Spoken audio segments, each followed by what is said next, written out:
Ah. Vous avez entendu, Marie? Ouais. Vous avez entendu? Un petit jingle, ça qu'on entend sur les quais de gare en France. Et c'est pourtant la musique des Pink Floyd, enfin de David Gilmour, qui a eu envie d'utiliser ce petit sonal, comme on dit, n'est-ce pas?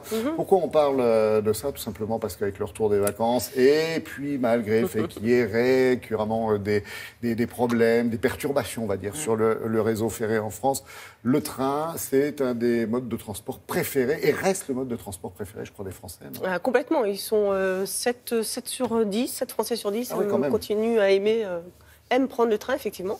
Et c'est vrai que, pourquoi on en parle? Parce qu'il y a un anniversaire à fêter. Déjà? Eh ouais. Je vais vous raconter.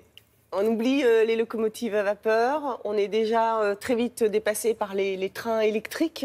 Et là, en fait, pour uniformiser, on va dire pour mieux gérer les investissements, l'État, en fait, décide de rassembler toutes les compagnies ferroviaires qui existaient à l'époque pour n'en faire qu'une, qui est donc la SNCF, la Société nationale des chemins de fer français. Oh. Eh oui, convention signée le 31 août 1937 et officiellement créée le 1er janvier 1938. Donc avec la guerre, forcément, bien, la modernisation va être interrompue.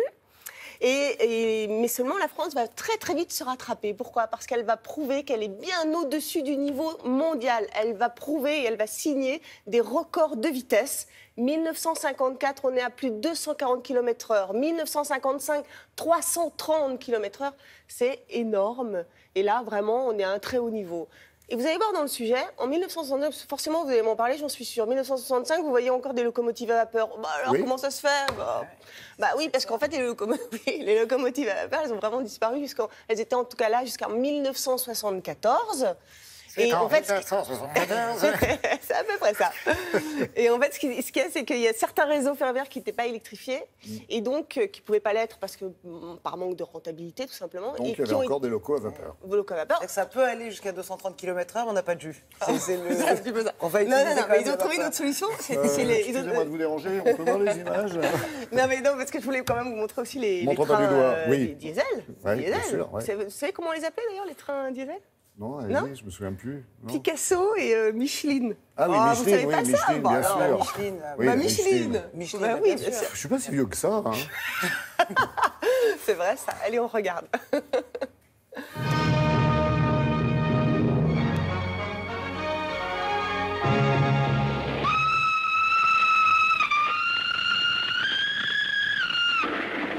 Si l'on pouvait croire le 1er juillet que les Parisiens préféraient le train à la voiture, c'est que les gares connaissaient l'affluence des grands départs et que le trafic routier était inférieur à la normale.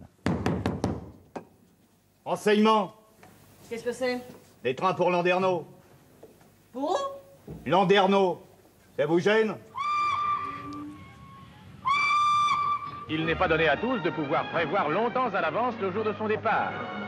Ici, un télégramme. Là, le nombre même des partants de la famille feront que certains n'arriveront à la gare que quelques instants seulement avant le départ. La SNCF, en même temps qu'elle mène à bien les travaux d'électrification du réseau, prend soin du confort des voyageurs.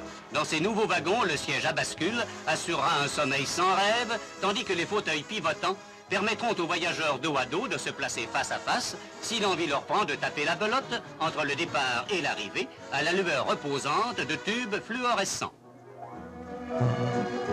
À chaque moment qui passe, de plus en plus la certitude que la gare de Perpignan est destinée à devenir un des endroits cosmiques les plus importants dans la cosmogonie dalinienne. Toute pénétrée de la permanence de son rôle économique, la SNCF poursuit à Hermont, en Seine-et-Oise, la formation de ses apprentis. Nos chemins de fer ont tenu à ce que le développement de ces jeunes garçons de 15 à 20 ans se fasse harmonieusement.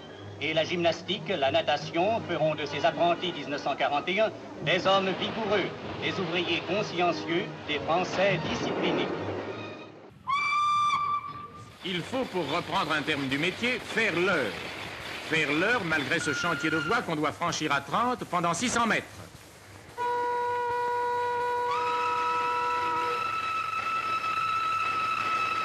Pendant longtemps, la locomotive à vapeur fut le seul engin de traction sur voie ferrée.